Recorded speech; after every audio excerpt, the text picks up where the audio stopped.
नमस्कार मंडळी, तू ही रे माझा मितवा ही मालिका परत एकदा खूप मोठा ट्विस्ट घेऊन आलीये.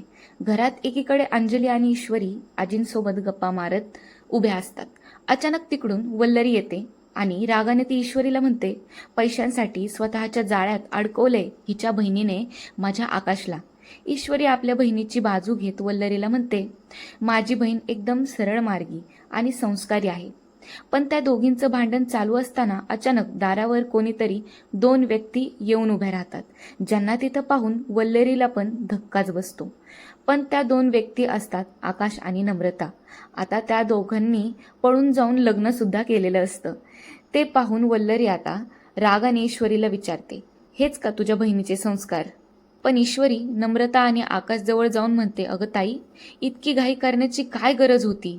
नम्रता रागात ईश्वरीला म्हणते, कारण राजेश शिर्केंची सून म्हणून सगळी सुख तू एकटीनेच उपभोगणारेस का? ईश्वरी नम्रताला बोलणारच असते, पण अर्णव ईश्वरीच्या खांद्यावर हात ठेवून तिला शांत करतो. तरीही आता ही वाक्य पूर्ण करत नम्रता म्हणते, माझ्या वाट्याला हे सुख नाही का ग मग? तसं तर हे जे काही घडलं ते सुप्रिया अक्कलकोटला गेल्यावरच, कारण नम्रता आई घरी असताना असं वागणं अशक्यच होतं. पण तरीही शुभंकर सोबत घरात एकटं राहण्यापेक्षा हा निर्णय कधी पण योग्य असं मला तरी वाटतंय. पण तुम्हाला नम्रताचा हा निर्णय पटला की नाही ते तुम्ही मला कमेंट बॉक्समध्ये कमेंट करून कळवा. Bye bye.